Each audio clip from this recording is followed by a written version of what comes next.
The 568th edition of the MMA Gambling Podcast on the Sports Gambling Podcast Network is brought to you by Underdog Fantasy. Underdog is offering plenty of markets for this week's PGA Championship that you can't find anywhere else. Sign up with promo code MMA SGPN to claim your special pick and first-time deposit offer of up to $250 in bonus cash. UnderdogFantasy.com, promo code MMA SGPN.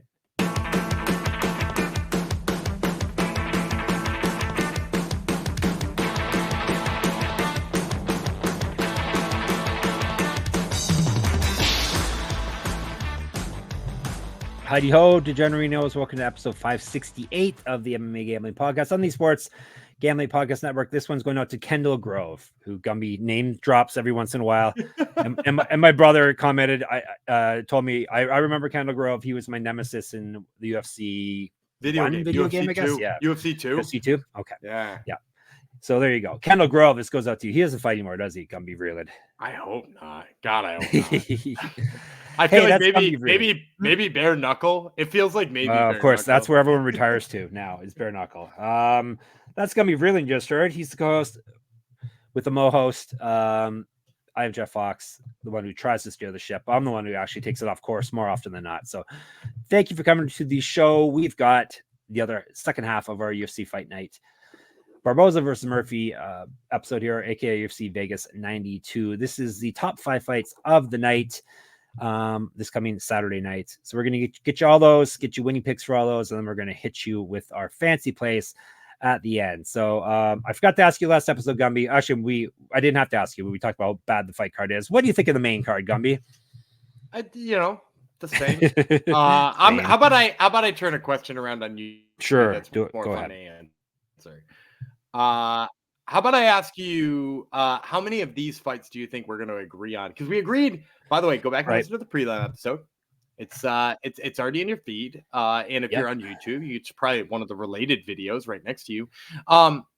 We agreed on all 7 prelim fights. How many are you going to guess that we agree with on the main card? Well, the fact you're asking me makes me Gumby's playing mind games again, just like you did last episode. Yeah, I like mind games. Let me think. I think we're going to differ on 2 of them. 3 and 5. 3 and 5. Okay. What do you think? What do you think headed into this? You think you know the way I think usually? I know one that we are going to agree on. Okay. But that's all I know. Yeah. And I haven't listened to his other podcast, Top Turtle, yet because it didn't drop. Oh boy, I'm giving it away that we recorded this. We record all of this in the same day. Fine. Today is Wednesday night. All right, people, sue me. Anyhow, I haven't listened. Usually, I can get some of Gumby's picks early if I listen to. Yeah, we had a little bit later of a drop this week. I'm glad that way you're not cannibalizing our views and our listens, Gumby. So because people have to listen to us now to get their Gumby. Yeah. We shall see. Interesting that you think we're going to differ on a few. So we should jump right into it after I tell you about our good old friends at WNBA Podcast. Yes, we have a WNBA podcast. We were in on it before it was even a cool thing. WNBA, now it seems to be all the rage. Looking for more ways to get paid watching hoops, check out the WNBA podcast back this week as the season has tipped off. Plus, did you know you get every single podcast SGPN releases all in one place? Just smash the SGPN and network feed wherever you listen to your podcast. Make sure you subscribe to ours as well. Okay. All right. Let's get into this UFC Fight Night. The poster says Junior versus the Miracle. You can't really read the Miracle because they're in front of it, but we're talking about nicknames here. You may know it as Barboza versus Murphy. You may also know it as Vegas 92, which means it's in the UFC Apex. Hooray. This Saturday night, the prelims 4 p.m. Main card is what, 7? Sure. You think? Sure, 7 o'clock. Just watch it. You're going to watch all the fights anyhow, so just don't turn the channel.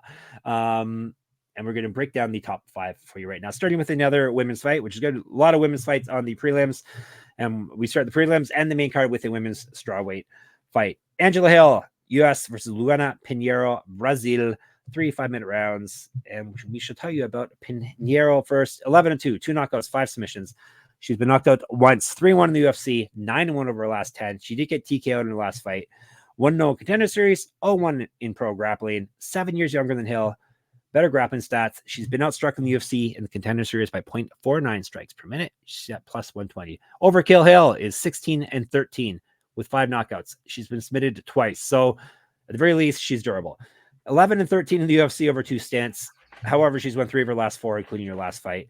I think once we started picking against her on this show, she went on a tear. 0-1 on the ultimate. You were picking her in the olden days, in the way begone days of the podcast. I'm pretty sure I took her in her last win over Denise Gomes. That's right. I picked against her. Yep. No, I definitely did not. So there you go. Gumby. He got 1 over on me. 0-1 in the Ultimate Fighter. That's why I picked her. She's on the Ultimate Fighter. A 4-0 in Invicta and the champion there. Kickboxing champion as well. An inch of height, 2 inches of reach over Pinheiro. More active landing strikes. She's outstruck her UFC opponents by 0.5 strikes per minute. Minus 135. I kick off the main card. I am getting on the Angela Hill overkill train now, Gumby. It's hard to pick against her. I can see this is one of those fights that she's just going to put volume on Pinheiro and win. I don't see Pinheiro finishing her, and I see Hill, winning a decision. Maybe we'll talk more about that later. But yeah, Hill is my pick. Do you have the number again? What did you say? Negative 130? 135 on Hill. Yeah. And 120 the other way. And I think that's a great value. I'm going to go Angela Hill as well. I think, you want to go back in the list of people who Angela Hill has lost to. And I pulled it up because, the more you put the line together, it's literally just people who are exceptional grapplers for the most part. Her last 3 losses, Virna Jandiroba, Amanda Lemos, Mackenzie Dern. Like, it's people who she can't grapple against. To her credit, some of the people she's beat are good grapplers too. Mm-hmm. She stuffed Lupita Godinez a bunch of times and forced her to strike with her. She beat up, the aforementioned Denise Gomes, who I know likes to just lean on her power punching and doesn't necessarily use that grappling, but it's there. And my point is that if you can't neutralize Angela Hill with the grappling, she throws enough volume out to get a split decision no matter what. Yep. And she's going to come forward. She's going to be the stronger fighter. I don't think Luana Pinheiro can deal with that from Angela Hill. I think Angela Hill here, tremendous value at negative 135. I think they're underrating her because, she's got kind of that like mixed bag of records. But now that she's put full training camps together, she looks better every time she has a full training camp. Yep. We agree. She is the pick here, Angela Hill. There you go. We only got 4 more fights to possibly differ on. We shall see. Who are we going to next? We're going to the men's side of things. As I get Tapology, because that's where I get all my info from, obviously, by how I make my picks. All right. Bantamweights, men's. Adrian Yanez, Vinicius, Salvador, US versus Brazil. We will tell you about Salvador first. Phenomenal is nickname. 14-6, 13 knockouts, 1 submission. So he's finished everyone. He's been knocked out twice, submitted once. 0-2 in the UFC. It's part of a 2-fight losing streak. Before that, he had won 4 straight fights. He's missed weight. I think he missed weight his last fight. He used to fight at flyweight, 1-0 on Contender Series, multiple regional championships on his mantle. Correct. Get the shirt. sportsgamblingpodcast.com/store. 2014 Pro MMA debut. 3 years younger than Yanez. Better grappling stats. He's been outstruck in the UFC and the Contender Series by 0.61 strikes per minute, plus 300. Yanez, 16-5, 10 knockouts, 2 submissions. He's been knocked out twice. 5-2 in the UFC. He's lost 2 straight. Before that, he had won 9 straight. Both of his past 2 losses have come via TKO. 1-0 Bellator. Used to fight at featherweight. 2014 Pro MMA debut. Better striking stats, more active landing strikes. He's outstruck his UFC opponents by 0.42 strikes per minute, minus 350. So a pretty wide line for a guy who's been knocked out in 2 straight fights. All right, Gumby. I don't know how you do anything but pick Adrian Yanez in this fight. I know he's lost 2 in a row, but this matchmaking seems to me to be the most wild overcorrection I've ever seen in my life. Like they badly want him to win a fight, right? Because this guy catapulted up the rankings by beating some legit guys, right? Like he beat Davey Grant. Say what you want about Tony Kelly, but Tony Kelly's striking is kind of legit. And man, did he put an absolute savage beating on Tony Kelly and then give him the double birds and made memes out of him. Like Adrian Yanez is incredible. And then they gave him Rob Font and Jonathan Martinez in back-to-back fights, which dude, 2 of the best bantamweights in the world, those 2 guys are, right? Like Rob Font is one of the toughest outs, particularly if you're a guy who just wants to stand and strike, right? Like, in fact, those 2 guys, with the exception of maybe like Jose Aldo and Sean O'Malley, like they're 2 of the worst guys in the world to say, I have only a striking game that I want to bring to you. You know, like that's exactly what Rob Font wants. That's exactly what Jonathan Martinez wants. And so, like, yes, those were toast fights for Adrian Yanez. And then they're like, Vinicius Salvador. You know, like, and I don't mean that in a disparaging way, but like Vinicius Salvador is not Rob Font. And this is a wild overcorrection. They're trying to get Yanez on the right track. I'll say this, it's not going to be my prop of the week, but Adrian Yanez as a KO price at -110 is a freaking steal. It's perhaps one of the better lines out there as well as far as props. Like he's going to knock out Vinicius Salvador.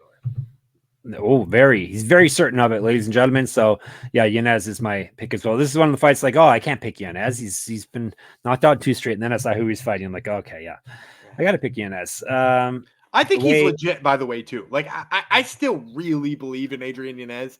I love the team that he works with. I love the progression. I just think they gave him too much too soon. Yeah. Hear that, Adrian, if you're listening, Gumby believes in you. And what more do you need, right? I've interviewed him a couple of times. Great dude. Yeah. Yeah, he's really fantastic.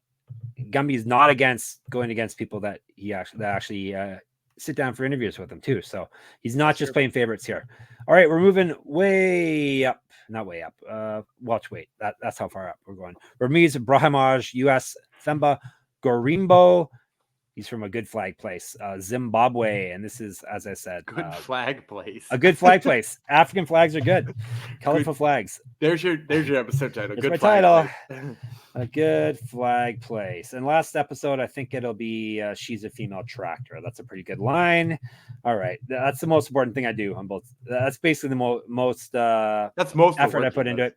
Yeah. Most of the work is coming up with who I'm going to dedicate it to and coming up with the title. A lot of times Gumby will say the title in the course of I'm very quotable. And boom. He is very quotable. It's true. All right. So we got where did I say he was from? Zimbabwe versus I think I said that, did I not? Yes, Zimbabwe versus USA, and this is at 170 pounds. We're going to tell you about the American first. That would be Brahimaj, 10-4.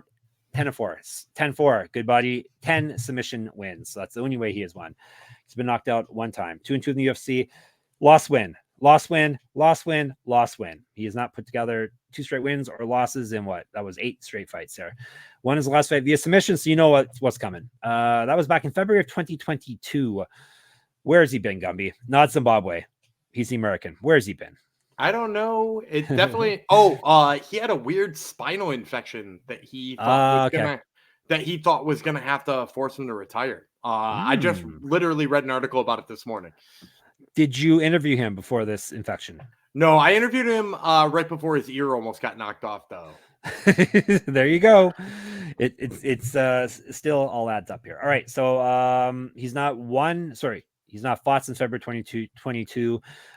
He lost in January of 2022, so he had a couple of back-to-back fights there. And then he's been off with a mysterious illness, apparently. A 2014 pro MMA debut, a year younger than Gorimbo, more active landing strikes. However, he's been outstruck in the UFC by 1.6 points strikes per minute, plus 120. Gorimbo is the answer. He's 12-4, 2 knockouts, 6 submissions. He's been knocked out once, submitted twice, 2-1 in the UFC. He's won 2 straight and 3 of 5, which doesn't sound as good. Won his last fight via TKO. Regional champion, used to fight at lightweight, 2013 pro MMA debut, 3 inches height, 5 inches reach over Brahimaj. And he's outstruck his opponents by 0.63 strikes per minute, minus 134. Give me a Gorimbo. I'm not taking a guy off a massive over 2-year layoff, especially a guy who may have had to have retired due to that layoff. I'll take the guy who's way bigger and a better striker in what will be probably a grappler versus grappler battle. So I'll go with the guy those usually end up on the feet. So I'll go with the guy who actually is coming off a TKO win, has a better hand. So Gorimbo is the answer to the question who I think is going to win. I'm going to go Ramiz Brahimaj. All right. Was this one of the ones you thought? I did. Yeah. Okay. And I knew people would doubt him off the layoff, but here's the bottom line is if you look at Ramiz Brahimaj's record, Ramiz Brahimaj is a guy who, if he can take you down, he's going to beat you because he is very good on top. He's exceptional on taking the back. He has got really incredible positioning. And if he can't take you down, he's going to lose to you, right? We saw his 2 losses in the UFC so far. Court McGee, guy who's notoriously hard to take down, and Max Griffin, again, a guy not easy to take down. And when he does take you down, he beats the ever-living hell out of you, right? He's so suffocating in the top game. He's so good with his jiu-jitsu. Like, this is a guy who's very clearly, I mean, you mentioned it. He's, 10-4 in his career with 10 submissions? Yep. It's one-way traffic if he gets you on the ground. Themba Gorimbo got taken down twice by Takashi Sato, who is a Japanese striker, right? Like, he sucks at grappling and still got taken down twice in that fight. And once was like a reactionary takedown. Like, he stunned Takashi Sato, and Sato did like a panic takedown, and it still worked. And to me, that's more problematic, that it's still working from a guy who's got no wrestling and is wobbly and is still taking you down. Because look, I like Themba Gorimbo, but like, even if you go back to his debut fight, he almost got caught in a submission in the last couple of seconds. Again, that one was, if I'm not mistaken, Jarno Aarons, Dutch kickboxer, almost caught him in a triangle with no time left, right? Like, he has fought a lot of dudes who are strikers and shown holes in his grappling in the striking matches. And for me, now he's going to get a guy who's a pure grappler. And I think we can call Ramiz Brahimaj a pretty pure grappler. Mm-hmm. That's not a good sign for me. And like, yeah, if you like Gorimbo because of the layoff, I understand that rationale. But man, he's going to get taken down once. It's over. All right, there you go. We are differing, so guarantees I'm going to get back on the winning foot this week after you beating me last week. Right? That's what it means. Are we going to differ on the top two fights, you think, before we move on? Well, you said 2 out of 5, so you think right. 1. So okay, that's what I the can math see us says, differing. right? I can see us differing on one of them. All right. We shall see after I tell you about NYRA Bet, the second jewel of the Triple Crown with NYRA Bet. Sign up today for a $200 deposit bonus with promo code SGPN200. Join now to claim your $200 deposit bonus just in time for the Preakness at nyrabets.com/SGPN200. Get ready for nonstop action with NYRA Bets evening promotions. Bet $50 each on Belmont at the Big A and any track, with the first post at 6 p.m. Eastern on Friday for a $10 bonus, win or lose. Need more? Earn a $15 bonus, win or lose, when you bet at least $75 each on Belmont at the Big A and Monmouth Park. Visit nyrabets.com to opt in. That's not all. Score big with a 20% bonus on your ticket winnings by hitting an exacta on any or all races at Belmont at the Big A on Sunday. Feed your competitive edge with live money handicapping contests nearly every week. Enter the Friday feeder contest to earn your entry into the next $300 contest. Plus, win cash prizes and seats into next week's contest with the NYRA Bets Saturday contest. Registration closes before the Belmont at the Big A third race, post time on the day of each contest. Get in and get your bonuses at nyrabets.com/SGPN200. Underdog Fantasy is reminding you that the NBA playoffs are here, and our sponsor Underdog Fantasy wants to make it a lot more interesting. Underdog Fantasy is the easiest place to play fantasy sports. Playing the pick'em game is as simple as selecting higher or lower on player stats like points, rebounds, assists, and so much more. Make entries of all basketball or mix and match across your other favorite sports, such as MMA. You can win up to 100 times your money, and it's a ton of fun, especially if you win 100 times your money. Go to underdogfantasy.com, check out the home page. They have daily specials on there. Plus, new customers get a pick'em special in the lobby when they sign up. If that's not enough, Underdog also will be running a ton of different promos, bonus cash air drops, specials, giveaways, and more throughout the NBA playoffs. So make sure to follow at Underdog Picks on Twitter to keep an eye out. Underdog is available in 30 plus states, including California, Texas, and Canada. They also just launched Champions, their player versus player format in Florida.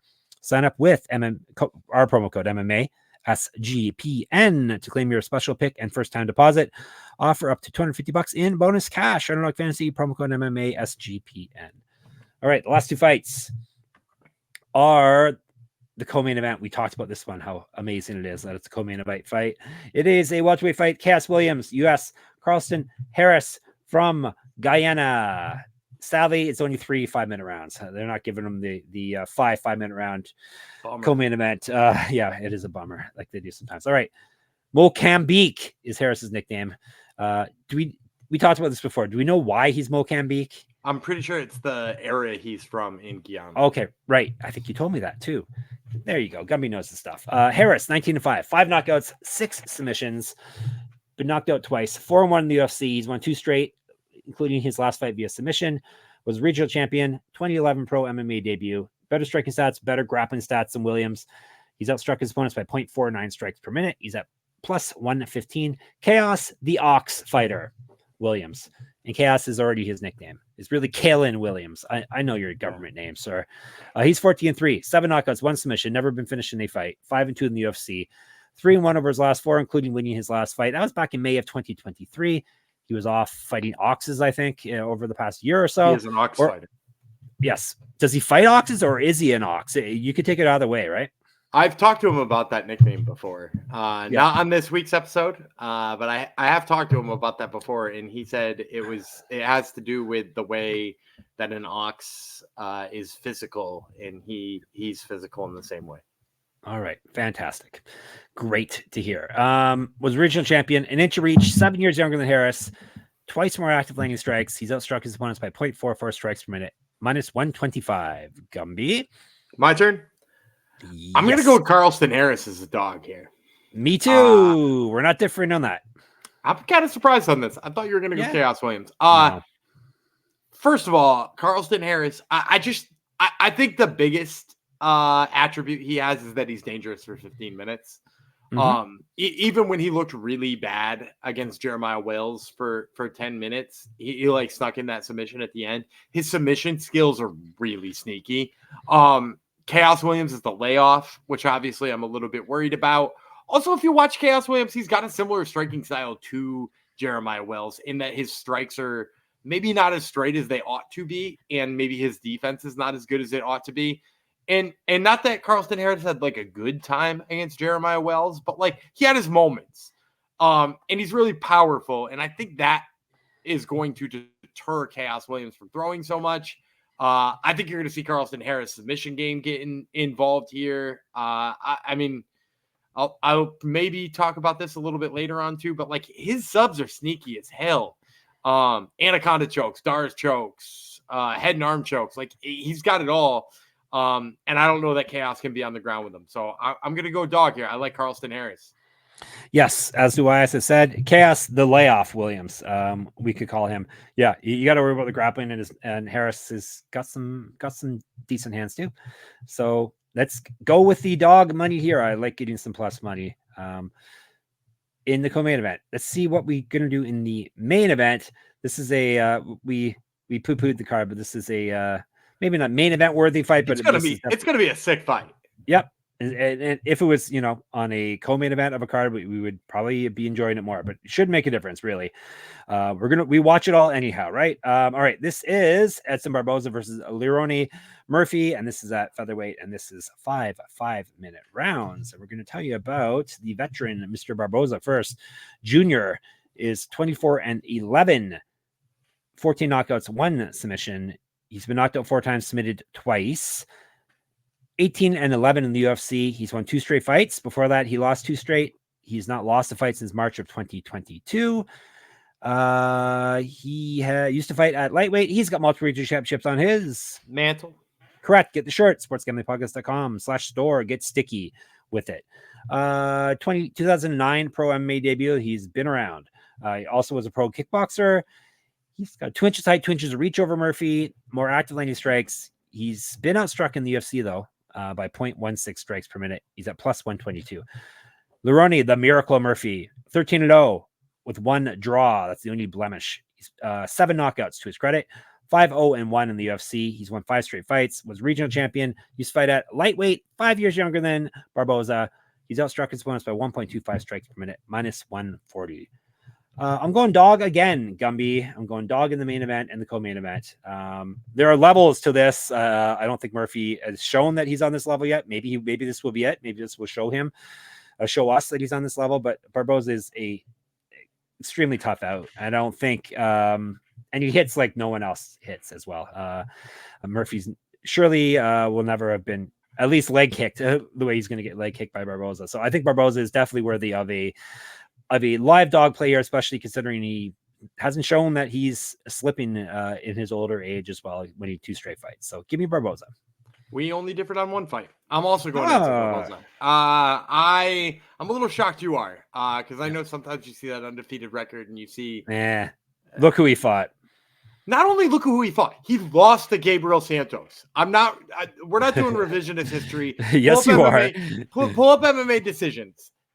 He didn't win that fight against Gabriel Santos. And by the way, Gabriel Santos is like dollar store freaking Edson Barboza, right? Like that's what he is. I mean, like maybe a touch better in the terms of grappling, Gabriel Santos is, but he's essentially on the feet, a dime store version of Edson Barboza. He likes the kicks. You know, he's a Brazilian who's got quick twitch muscles and strikes from range. He's just not as good as Edson Barboza. And like, if Barboza is losing a step, it's in his grappling, in his defensive grappling and his ability to force people to strike with them.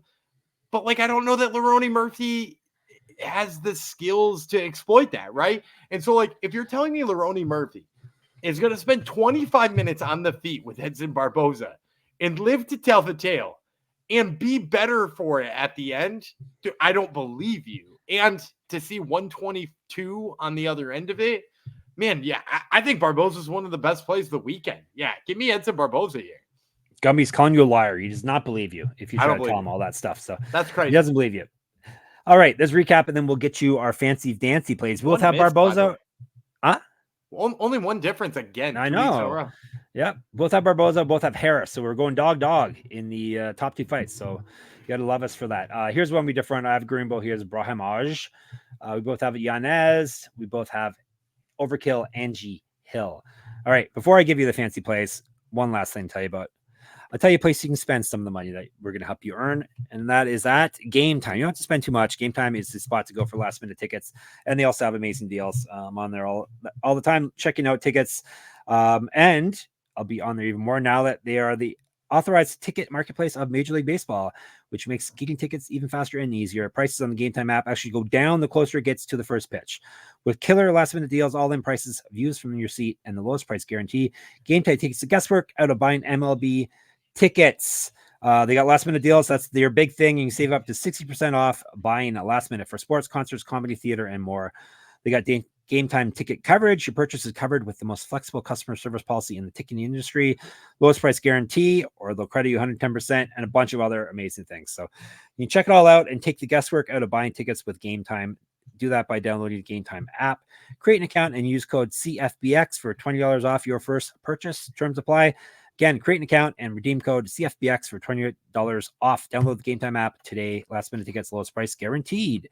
All right, fancy plays, aka locks, dogs, props, parlays. Is Gumby's turn to kick things off this week, which is good because I don't have my lock ready yet. Go ahead. I mean, you're gonna pick the same lock as me. You ready for me? I am. Okay, go ahead. Yeah, you're gonna take Angela over Kill. I was thinking about it. Yep. Yeah, you're going to say Luana Pinheiro can't deal with her physicality. She's being underrated because she's got a long resume. But the only people who are out here beating her are exceptional grapplers, and Luana Pinheiro isn't that. So you're going to say Angela Overkill Hill, I will also take as my lock. Angela Overkill, I will also take as my lock. It's true. Now that after he said that, I'm like, oh, yeah, I'll show you. But I looked over the card. She's really the best odds that we have on a fighter. There's not the greatest odds this week. We didn't really talk about it, but yeah, looking at the other picks I made, she's the closest one to even money, and I think she's a good deal, as Gumby said. So yes, you are correct, sir. Go ahead. There are a couple other values out there I like Omar Sy, Melissa Gatto, despite being like big favorites. I like them too, but like you're right, she's got the best value. All right, for my underdog, I'm gonna take Haile Alatong. I think Haile Alatong's striking is going to play up a lot against Clayton Rodriguez. I think his grappling is exceptionally better than Clayton Rodriguez. I debated some of these ones we talked about in the main event and the co-main event, but I actually think Haile Alatong's a better value and has got more to it. So give me Haile Alatong. Yep. Sounds good to me. I will go to the main event, Edson Barboza. We just told you why we like him, so I won't go into it again, but yeah, he's my my underdog of the week. Yeah, I was close to doing that one too. I will say for my prop, we mentioned it on yesterday's show. Abus Magomedov, dude, he's absolutely positively gonna win by knockout in this one. I don't mind if you want to tell me Adrian Yanez instead by knockout. The numbers are pretty similar. You're getting close to even money on Adrian Yanez. You're gonna get plus Depending on the book you shop around at, we saw plus 125 on Boost Magomedov by KO. I'm going to take that plus 125. Get in on that as quickly as you can because that number's only going down. Yep. Once all you degens get in on it for sure. I hesitated on taking Hill as my lock because I'm double dipping on her. I'm taking my prop of the week, Angela Hill via decision plus 108. How else is she going to win? We think she's going to win. She's going to win. She doesn't finish anybody. You know what? No. And if you want to make that spicier too, and I know you guys are spicy. They are. If you're a spicy bunch out there, take her by split decision. She's probably going to win that. That's her. She is the queen of the split decision. That could be her nickname if it rhymed, but overkill rhymes. So that's her nickname. I was, even before looking at these odds, I'm thinking this may be my new play, maybe women's fights via decision. I got what plus, was it plus 150 last week or something? I think it was plus 135. Yeah. On a tab, right? Yeah. Yeah. Actually, maybe not just women's fights, but basically there are some fights which are obviously going to go to decision. So that may be my new play, but I didn't have to force it this week. Hill was a pretty easy one to take, and I'm getting plus money. So there you go. All right. We both have Hill as our lock. He's got Alatang Haley as his dog. I have Barboza, but we agree on both those picks. He has Magomedov via knockout. I have Hill via decision. Now, speaking of spicy, it's a spicy version, hopefully, of the Hunger Man Jong Superfan Parlay, 2-fight parlay. Gumby, go ahead. So I would also recommend just playing these two straight up. There's a guy who actually guested on the show for a little while for an episode. He showed up. His name's Nick Diaz. He's known as the Lamb. Shout out to him. He loves a parlay that's called Ooh, let's try this one more time. Are you sure? Subathon. Yes. Like it's a used car dealership and they're trying to get rid of something. Subs. It's a used submarine. Yes, yeah. Where he throws a parlay together of a couple of submissions, and that's exactly what I'm going to do here. So I'm going to kick it off with Ramiz Brahimaj by submission. If he wins, it's definitely going to be by submission. You're going to get that at plus 185. I think he's going to take down Themba Gorimbo. I think he's going to get his back. I think he's going to get his neck. Give me that one. The other one I'm going to throw in there, Carlston Harris by submission. So, Jeff, you agreed with me. Carlston Harris, you liked his chances to go out there and beat Khaos Williams. What do you think his subline is at? Williams isn't really a grappler, and Harris is, so it shouldn't be. I'm guessing you're getting good number on it, but you probably shouldn't. Let's say plus 200. Plus 700 on Carlston Harris. Dude, that's madness because he's got a sick anaconda choke. He just submitted Jeremiah Wills, who's a much better grappler than Khaos Williams. I don't know how this number came to what it is, but hit it before it goes up. So we're going to put Ramiz and Carlston Harris together on the submission props.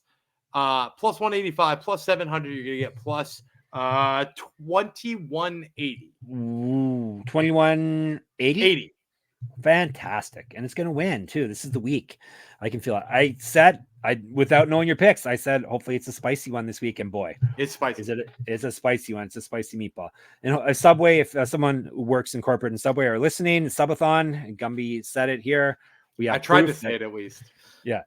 We have proof that we said it first. So Subathon, I'm sure you can actually, you stole it from someone else though, you said, right? So yeah, Nick the Lamb Diaz. He's a shout out to him and the Veteran Minims podcast. He's a good dude. Yeah, I was gonna say maybe they can buy it from you, but no, you already stole it from someone. So anyhow, there are our picks, ladies and gentlemen. Thank you for coming to the show. We're gonna be back next week, Sunday. Actually, what's the regional schedule looking like next week? Have you taken a peek yet, Gumby? I haven't. No, neither have I. Let's see. We should figure that out. We have at least Cage Warriors. All right, I see Cage Warriors listed. Oh, so it's a good one too. One of my favorite fighters is getting a main event title shot for a vacant featherweight title in that fight card. Harry Hardwick, Zafar Mohsen. Nope. That's the main event. No, it's not. They changed it. Hardwick is now fighting Orlando Prinz. Are you saying Capology is wrong, Gumby? I'm telling you, Orlando Prinz is fighting for the vacant featherweight title against Hardwick. Nice. All right. There you go. I don't think that's insider information, but I do know that Prinz is for sure fighting for the featherweight title. There you go. Fantastic. So we got that. I'm just saying this because I don't know if we may be stuck recapping this dang event on Sunday, Gumby, unless we find some real good regional stuff. Well, we gotta have 4 regional shows next week, right? Oh, is UFC off next week too? No UFC next week. Boy. Well, boy. We're gonna do some stuff, guys. Right after I said I made the joke last episode about us being too big for Samurai Fight House. Samurai Fight House is back. Hey, our regional, you people, you sickos like watching. We don't, our numbers aren't quite as high as the big regional or UFC events, but you sickos watch our regional events. So no matter how crappy it is, we got Eternal MMA. We haven't covered that before. We got FFC next week. Yeah, it's gonna have to talk about this off air, I guess. Slim pickings. Yeah, come on, PFL. What are you doing? Gumby would even cover Bellator next week if Bellator was smart enough to be running. If they were running, I'd be. Oh, you know what we could run? Cage Titans is a sick card, and they've been being offered all the time on the BetMGM app. So, nice. If you guys have BetMGM, maybe we'll cover Cage Titans because they offer the lines there all the time. Yeah, I see Cage Titans. I see Brave, which is we covered Brave before, which is good. Cage Titans may be being headlined by one of my former training partners. Giannetti? No, I never trained with Joe Giannetti. What? Bone the second? No. The headliner should be Jonathan Parisma versus Jack Congdon, right? You're really throwing some shade at Tapology, Gumby, but anyhow. Pretty sure the main event is Jonathan Parisma versus Jack Congdon. Do you people like us talking about regional MMA just on a UFC event? We have Uriah Faber next week too. There you go. There are 3 events right there. We're gonna cover Cage Titans, Uriah Faber A1 Combat. We have to do 4 though. We will find it. So anyhow, this is Faber is headlining this event too. He's coming out of retirement. Damn, that's or he maybe not headlining, but he's coming back apparently. Yeah. So get that out of here. At least he's on the poster. Where the heck is he on the fight card though? Faber versus Glover, not Glover Teixeira. I don't know what's going on. We will figure it out before. Maybe it's not an official fight. I don't know. We'll figure it out when the time comes. What a long way of saying is we're going to come back and we're going to recap. Maybe we'll do like a news recap and stuff on Sundays. We will be in your ear holes every day next week except Friday and Saturday because that's our day of rests. In the meantime, we have no day of rest in the Discord. We're always in there. If we're not in there, John will be in there. So that's sportsgamblingpodcast.com / nope, it's not. It is /Discord. Anyhow, you can find us. Just search for it, okay? YouTube, thank you for subscribing and watching us on YouTube. If you haven't subscribed yet, if you could do that, that would help us out greatly. All the numbers are still trending up. Subscribers are the ones we really need to trend up at this point. So help us take some of that money from YouTube. You can check us out on the Twitter, SGPN MMA. He's at Gumby Vreeland. I'm at Jeff Fox Writer. I'm Jeff Fox Writer on Instagram. Gumby's got Top Turtle MMA podcast. Tell the people who they're going to get in their ears this week. We're going to talk to Khaos Williams, who's fighting on this card right here in the co-main event. And then we're going to be talking to Cody Davis, who is the former LFA flyweight champion, who is fighting on Friday. There you go. So check that out. Get in my Substack, enter the free pick'em contest for this week's UFC. That's moneymma.substack.com. Obviously, sportsgamblingpodcast.com is the place you should have as your homepage. Sportsgamblingpodcast.com/store so you can dress cool like us and get sticky, and sportsgamblingpodcast.com/Patreon so we can crush all the corporate gambling sites out there. All right, Gumby, bid the people farewell. All right, I'm David Gumby Vreeland. He's Jeff Jr. Fox, and we will see you on Sunday.